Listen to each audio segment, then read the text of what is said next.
Topik selanjutnya yang dibahas adalah tentang ilmu komunitas. Yang dibahas pertama kali adalah Five Stars Doctor. Five Stars Doctor terdiri dari 5 komponen. Yang pertama, care provider. Care provider kata kuncinya memberi pelayanan yang sifatnya kuratif, preventif, dan rehabilitatif. Jadi intinya care provider adalah memberi pelayanan kepada pasien. Decision maker. Decision maker kata kuncinya adalah menjadi penasehat, memberikan pendapat atau second opinion. Communicator kata kuncinya menggunakan media sosial untuk promosi kesehatan. Community leader kata kuncinya adalah membuat program luar biasa yang menginspirasi banyak orang. Manajer kata kuncinya adalah mengatur banyak orang, biasanya bekerja dalam suatu organisasi. Contoh, misalkan seorang dokter ingin membuat penyuluhan tersebut disiarkan lewat talk show atau lewat siaran radio. Maka yang dilakukan dokter tersebut termasuk ke dalam communicator karena menggunakan media sosial.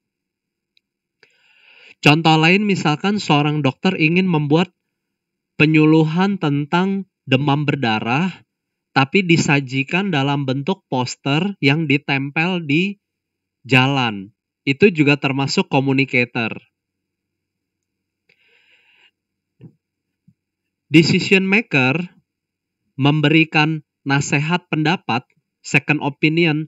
Contohnya misalkan seorang dokter menyarankan untuk operasi, maka pasien berhak untuk minta pendapat dari dokter lainnya. Itu yang disebut sebagai decision maker. Kalau community leader biasanya programnya sifatnya inspiratif, mempengaruhi banyak orang. Contoh misalkan asuransi sampah. Jadi kalau ingin berobat bisa dengan menggunakan sampah. Itu salah satu bentuk asuransi sampah misalkan. Contoh soal, di sini seorang dokter bekerja secara harmonis dengan individu lain maupun organisasi, baik di dalam maupun di luar ruangan. Ini sesuai dengan 5 stars doctor yang mana? Kata kuncinya bisa bekerja secara harmonis dengan individu dan organisasi. Berarti di soal ini ingin mengarahkan ke manajer. Maka jawabannya adalah B, bravo. Bisa berorganisasi, mengatur banyak orang. Kasus berikutnya, ini sangat penting. Topik berikutnya yang dibahas adalah tentang pencegahan. 5 level prevention. Pencegahan dibedakan menjadi 5 level. Yang pertama, health promotion. Health promotion kata kuncinya promosi gaya hidup sehat. Misalkan membuat penyuluhan tentang pentingnya cuci tangan, makan sayur dan buah. Selanjutnya, specific protection. Specific protection kata kuncinya menggunakan alat atau suatu metode untuk mencegah sakit. Yang termasuk specific protection contohnya vaksinasi. Contoh lain misalkan menggunakan masker supaya tidak tertular flu. Menggunakan alat pelindung diri. Early diagnosis and prompt treatment kata kuncinya adalah deteksi dini. Biasanya berupa screening. Contoh misalkan mamografi untuk perempuan berusia lanjut di atas 35 tahun. Periksa darah jika curiga pasien menderita DBD. Intinya semua pemeriksaan deteksi dini. Disability limitation, kata kuncinya mencegah kecacatan. Contoh misalkan pasiennya sudah DM. Pasien disarankan melakukan inspeksi kaki untuk mencegah timbulnya gangren diabetikum. Contoh lain disability limitation misalkan pasien terkena diabetes, disarankan untuk kontrol sebulan sekali. Datang kontrol ke dokter, follow up, termasuk disability limitation untuk mencegah kecacatan. Rehabilitation, kata kuncinya adalah rehabilitasi. Biasanya berupa tindakan fisioterapi. Misalkan pasien pasca serangan jantung disarankan untuk melakukan olahraga sepeda statis. Pasien pasca diamputasi kakinya disarankan untuk menggunakan kaki palsu. Itu juga termasuk rehabilitation. Contoh soal, Puskesmas memeriksa status HIV/AIDS. Didapatkan hasil tes HIV/AIDS-nya negatif. Yang dilakukan puskesmas tersebut termasuk apa? Memeriksa status HIV/AIDS ini termasuk dalam deteksi dini. Berarti termasuk dalam early diagnosis. Berarti jawabannya adalah B, bravo.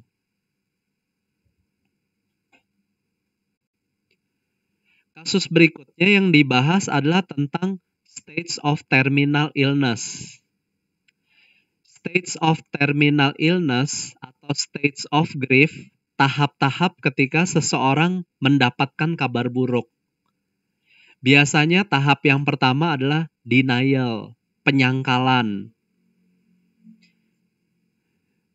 Misalkan mendapat kabar buruk, biasanya seseorang akan menyangkal, nggak mungkin.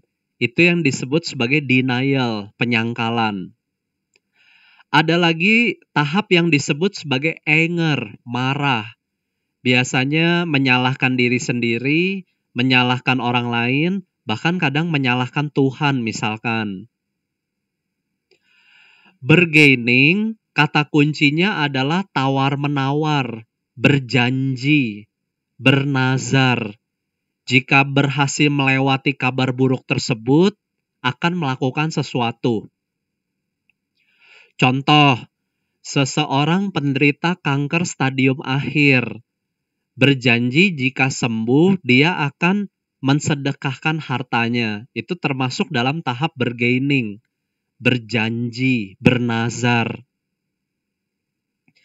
Ada lagi tahap yang namanya depression, putus asa. Biasanya di tahap ini sudah tidak punya semangat, sudah tidak punya harapan lagi.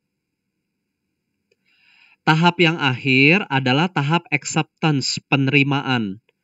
Pada tahap ini biasanya orang tersebut sadar penuh dan berusaha untuk mengatasi tantangan. Misalkan seseorang didiagnosis menderita kanker stadium akhir. Tetapi orang tersebut tetap semangat dan berusaha menjalani kemoterapi. Ini termasuk dalam tahap acceptance, penerimaan, dan sadar penuh. Contoh soal, Tuan Roy tidak menerima kenyataan. Didiagnosis terkena penyakit Huntington. Pasien berulang kali marah dan menyalahkan dokter. Di sini pasien marah dan menyalahkan dokter. Berarti pasien ini berada pada tahap anger. Berarti jawabannya adalah B, bravo.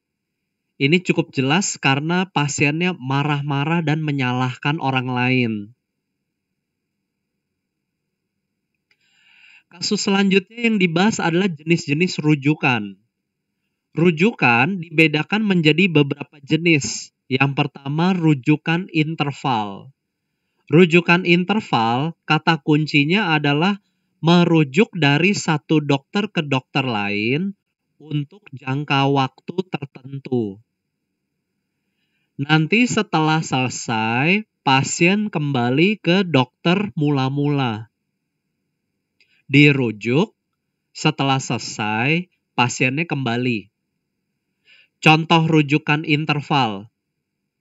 Seorang pasien apendisitis dirujuk untuk apendektomi. Setelah selesai apendektomi, ternyata pasien menderita batuk pilek. Pasien dirujuk kembali ke dokter mula-mula.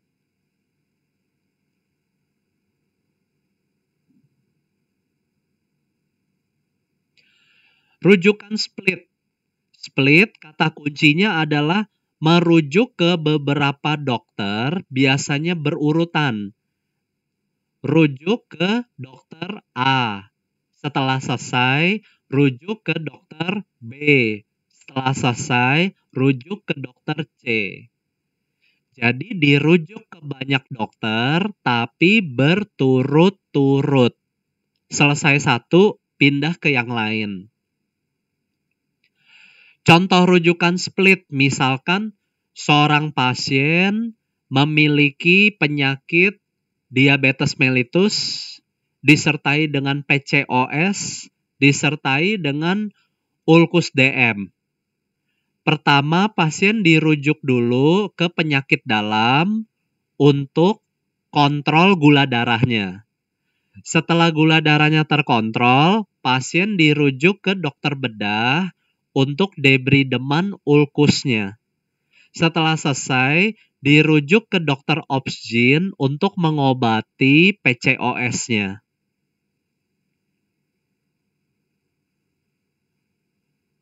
Rujukan kolateral. Rujukan kolateral, kata kuncinya adalah rawat bersama. Jadi satu pasien ditangani oleh banyak dokter, tapi pada satu kesempatan yang sama. Biasanya rujukan kolateral ini banyak digunakan di rumah sakit, rawat bersama. Contoh, seorang pasien menderita cedera kepala, disertai fraktur di orbita, disertai fraktur di tulang hidung. Biasanya pasien tersebut akan dirawat bersama oleh dokter syaraf, dokter THT, dan dokter bedah plastik misalkan. Ini yang disebut kolateral. Apa bedanya kolateral dengan split? Kalau yang tadi split, dirujuk ke banyak dokter, tapi berturut-turut. Satu selesai, baru pindah ke yang lain. Kalau rujukan kolateral, biasanya ditanganinya bersama-sama oleh banyak dokter. Rujukan cross, kata kuncinya adalah alih rawat. Dirujuk ke dokter lain, tetapi pasien tidak kembali ke dokter awal. Contoh rujukan cross misalkan, pasien penyakit jantung bawaan dirujuk ke dokter spesialis jantung. Tentu saja pasien tidak akan kembali ke dokter awal. Ini termasuk rujukan cross. Apa bedanya rujukan cross dengan rujukan interval? Rujukan interval, pasiennya akan kembali ke dokter mula-mula. Sedangkan rujukan cross, pasiennya tidak kembali ke dokter mula-mula. Contoh soal. Seorang pasien kemasukan benda asing di kornea. Oleh dokter tersebut, pasien dirujuk ke spesialis mata untuk mendapat penanganan lebih lanjut. Ini jelas sekali termasuk dalam rujukan cross. Berarti jawabannya A, alfa. Kenapa rujukan cross? Karena pasien dirujuk ke dokter mata, tetapi pasiennya tidak kembali ke dokter mula-mula. Kalau di soal dikatakan pasien kembali ke dokter mula-mula, maka termasuk dalam rujukan interval. Kasus berikutnya yang dibahas adalah jenis-jenis posyandu. Posyandu dibedakan menjadi 4 macam: pratama, madya, purnama, dan mandiri. Atau biasanya menggunakan label merah, kuning, hijau, biru. Bagaimana cara membedakan jenis-jenis posyandu? Tips gampangnya, bedakan secara berurutan. Pratama dengan madya, bedakan dari jumlah kader posyandu. Kalau jumlah kadernya sedikit di bawah 5, termasuk posyandu pratama. Tapi kalau jumlah kadernya minimal 5, termasuk posyandu madya. Bedakan madya dengan purnama. Bedakannya dari cakupan program wajib. Yang termasuk program wajib contohnya KB, KIA, imunisasi, gizi, dan diare. Kalau cakupan program wajibnya di bawah 50%, disebut posyandu madya.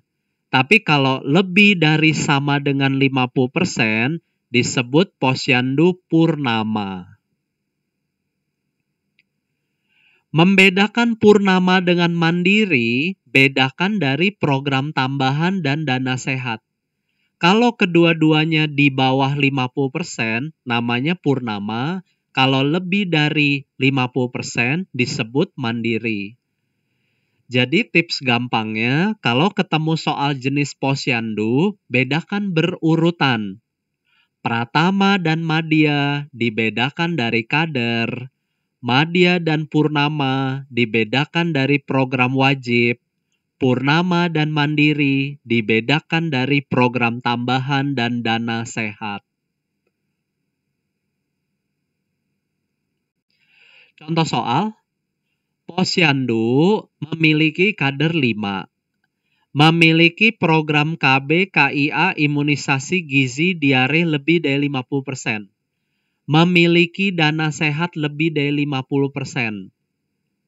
Kalau kalian perhatikan dengan seksama, posyandu ini sudah memiliki dana sehat.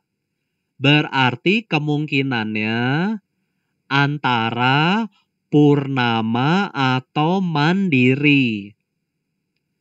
Tapi perhatikan dengan seksama, posyandu ini hanya memiliki dana sehat lebih dari 50%. Disebut posyandu mandiri kalau program tambahan dan dana sehat kedua-duanya lebih dari 50%. Karena di soal ini hanya dana sehat saja yang lebih dari 50%, maka dianggap program tambahannya belum ada. Berarti termasuk posyandu purnama. Pertanyaannya, apa yang dilakukan untuk meningkatkan jadi posyandu mandiri? Purnama mau ditingkatkan jadi mandiri. Purnama ingin ditingkatkan jadi mandiri, caranya dengan menambah program tambahan dan dana sehat. Berarti di soal ini, jawaban yang tepat adalah B, bravo, menambah program tambahan. Berarti kalau kalian lihat kembali slide sebelumnya, posyandu pratama kalau ingin ditingkatkan jadi madya, caranya adalah tambah jumlah kadernya. Posyandu madya kalau ingin ditingkatkan jadi purnama, tambah program wajibnya. Purnama ingin ditingkatkan jadi mandiri, tambahkan program tambahan dan dana sehat. Itu prinsip dasarnya.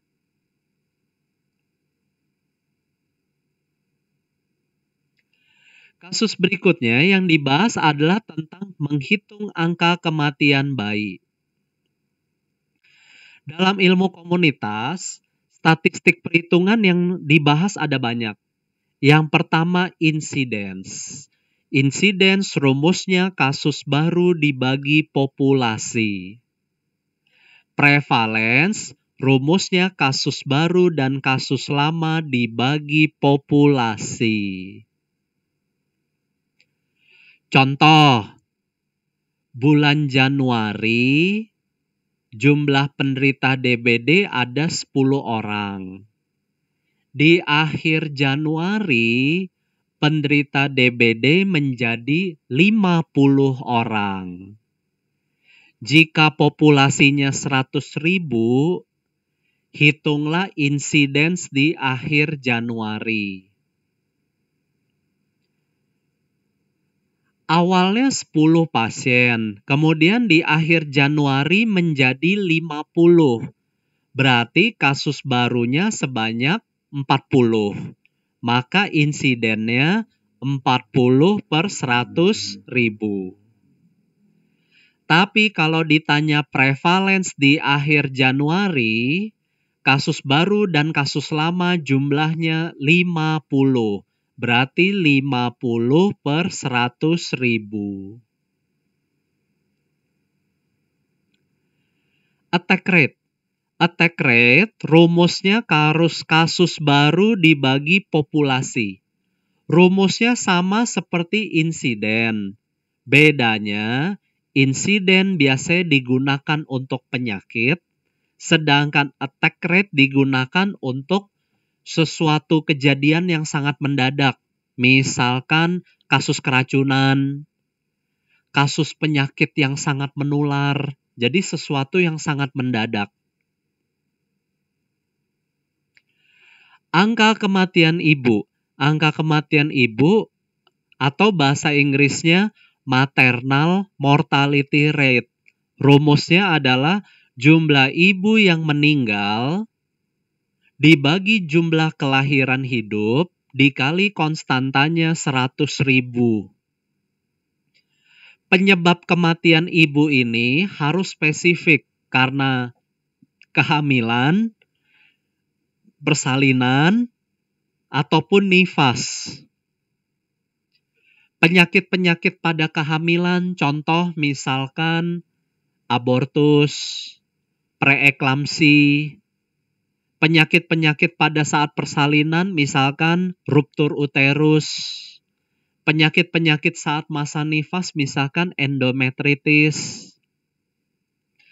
Jadi kalau ibunya meninggal karena kecelakaan, tidak dihitung dalam angka kematian ibu. Kalau ibunya meninggal karena bencana alam, juga tidak dihitung dalam kematian ibu. Jika ibunya meninggal karena penyakit tidak spesifik, juga tidak dihitung dalam angka kematian ibu. Contoh, 10 ibu meninggal karena abortus. 20 ibu meninggal karena TBC.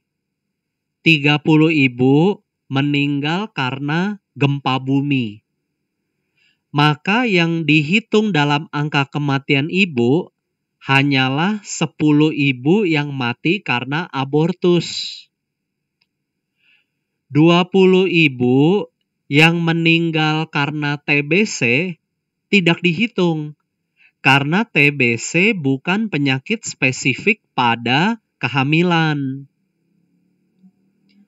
30 ibu yang meninggal karena bencana alam, gempa bumi, juga tidak dihitung. Ingat, angka kematian ibu penyebabnya harus spesifik, kehamilan, persalinan, dan nifas. Selanjutnya angka kematian neonatus. Rumusnya jumlah neonatus yang mati dibagi bayi lahir hidup dikali konstantanya 1000. Jumlah neonatus yang mati di sini penyebabnya boleh apapun. Kalau kematian ibu penyebabnya harus spesifik. Kalau kematian neonatus penyebabnya boleh apapun. Yang penting syaratnya neonatusnya lahir hidup, kemudian matinya sebelum 28 hari. Itu yang disebut kematian neonatus. Jadi kalau ada bayi usia 2 minggu meninggal karena kecelakaan, ikut dihitung dalam kematian neonatus. Bayi usia 3 minggu meninggal karena diare, ikut dihitung dalam kematian neonatus. Tetapi kalau bayinya sudah berusia 2 tahun, meninggal, tidak dihitung. Bayinya lahir mati, tidak dihitung juga. Angka kematian balita. Rumusnya jumlah balita yang mati dibagi kelahiran hidup dikali 1000. Penyebabnya juga boleh apapun. Balita definisinya di bawah 5 tahun. Jadi semua anak di bawah 5 tahun yang mati, apapun penyebabnya, ikut dihitung dalam kematian balita.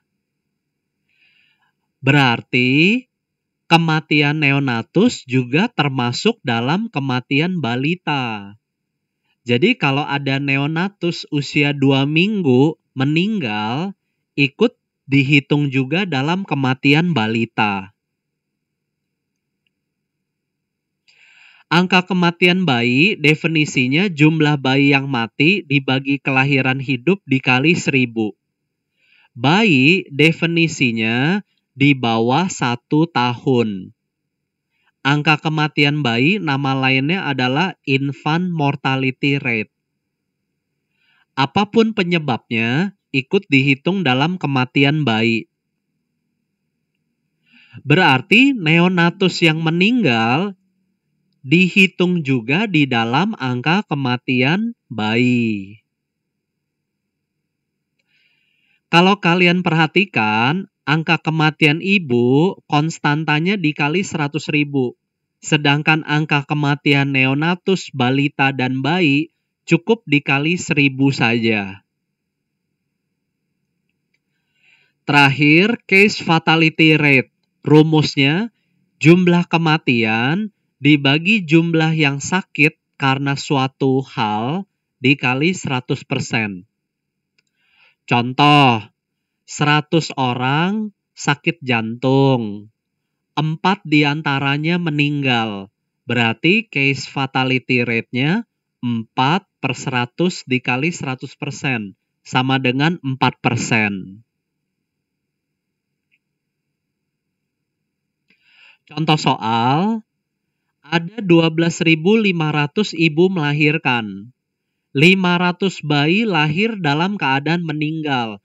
Berarti kesimpulannya, bayi yang lahir hidup sebanyak 12.000. 100 bayi meninggal akibat sepsis.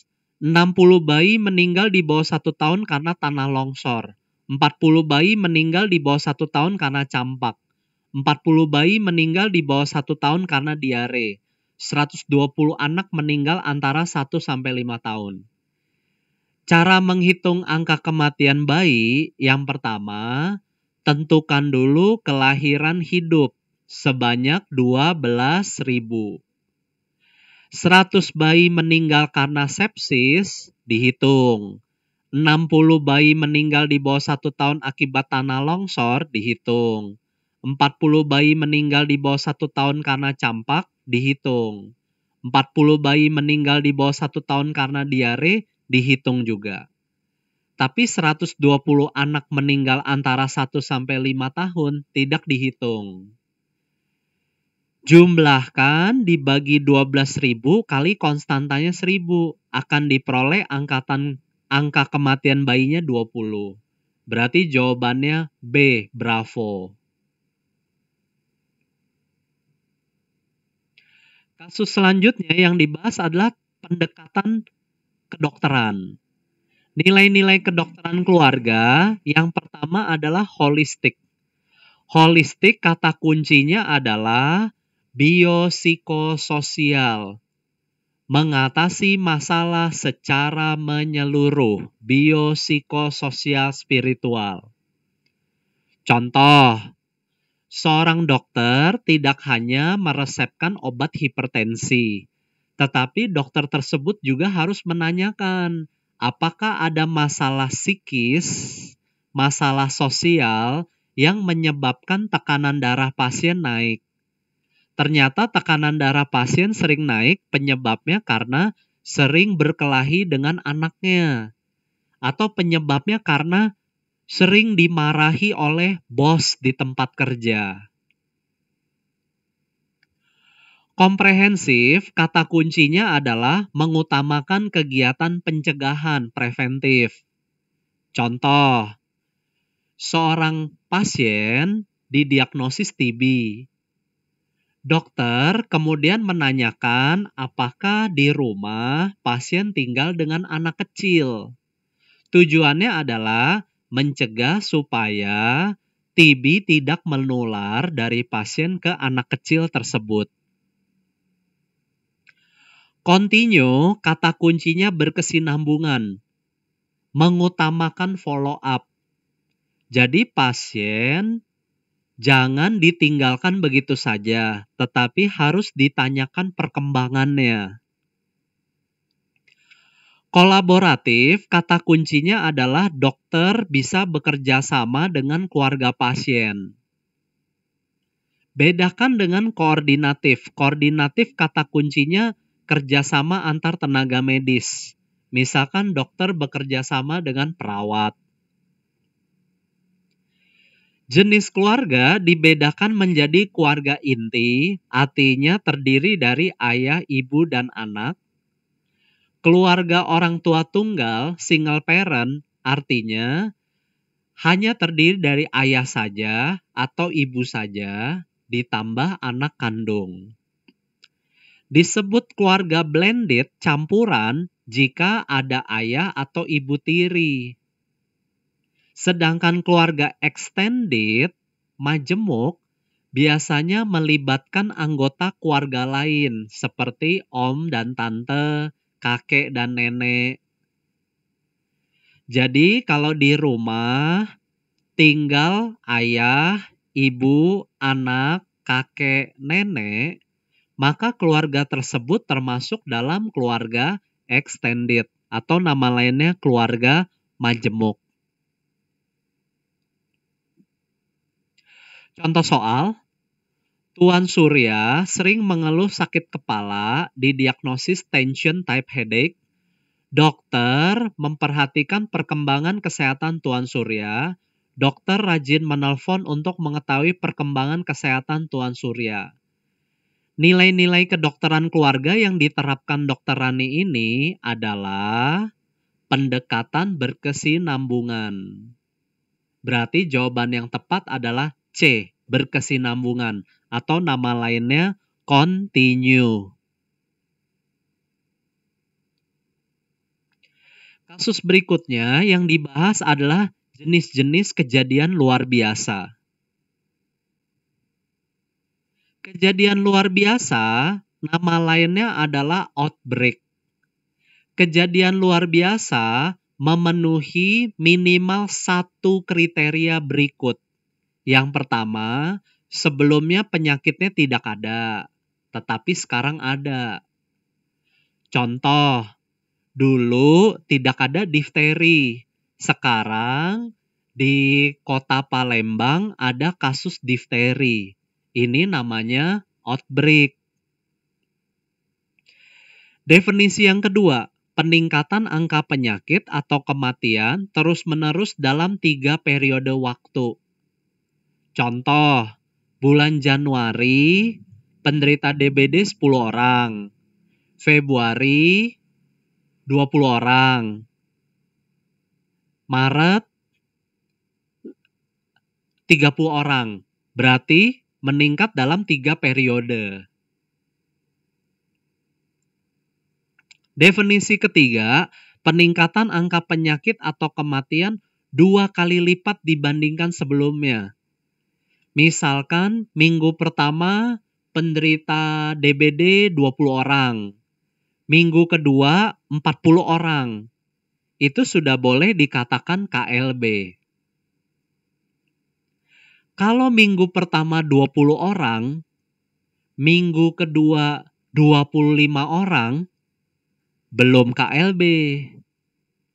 Minggu pertama 20 orang, minggu kedua 25 orang, minggu ketiga 30 orang, itu dinamakan KLB sesuai dengan definisi kedua, meningkat terus-menerus dalam 3 periode. Kalau curiga ada kasus KLB, kepala puskesmas harus lapor dulu ke dinas kesehatan setempat.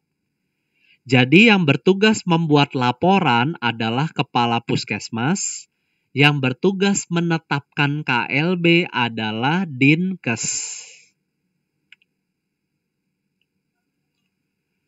KLB nama lainnya outbreak.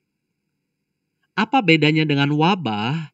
Wabah adalah outbreak yang meluas ke beberapa daerah. Contoh, ada KLB di Palembang, di Banyuasin, di beberapa kabupaten. Itu disebut sebagai wabah. Jadi wabah lebih luas daripada outbreak. Kalau meluas hingga ke satu negara, ini yang disebut sebagai epidemi. Perhatikan gambar option C, meluas hingga satu negara, disebut sebagai epidemi. Kalau meluas ke negara lain, lintas negara, ini yang disebut sebagai pandemi. Perhatikan gambar option Delta, pandemi. Pandemi contohnya sekarang ini corona, lintas negara. Ini termasuk dalam pandemi. Apa bedanya dengan endemi? Endemi biasanya jumlah penyakitnya selalu ada. Contoh endemi misalkan malaria. Di Papua, malaria selalu ada, tidak pernah kasusnya 0. Itu yang disebut endemi, selalu ada. Kesimpulannya, tingkatan paling rendah adalah KLB atau outbreak. Kalau meluas ke beberapa daerah disebut wabah. Kalau meluas hingga satu negara epidemi. Kalau meluas ke negara lain, ke benua lain disebut pandemi. Contoh soal, di suatu kecamatan ditemukan 5 orang meninggal karena rabies. 5 tahun terakhir belum pernah ada kasus rabies. Sebelumnya belum pernah ada, tapi sekarang 5 orang meninggal karena rabies. Ini termasuk dalam KLB atau nama lainnya outbreak. Berarti jawabannya adalah Delta. Siapa yang bertugas melaporkannya? Kepala puskesmas. Kepala puskesmas harus melapor ke Dinkes.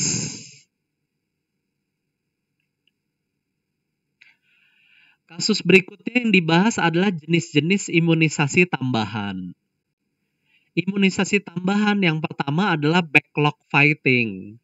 Backlog fighting adalah imunisasi tambahan yang diberikan untuk suatu desa yang 2 tahun berturut-turut tidak mencapai UCI.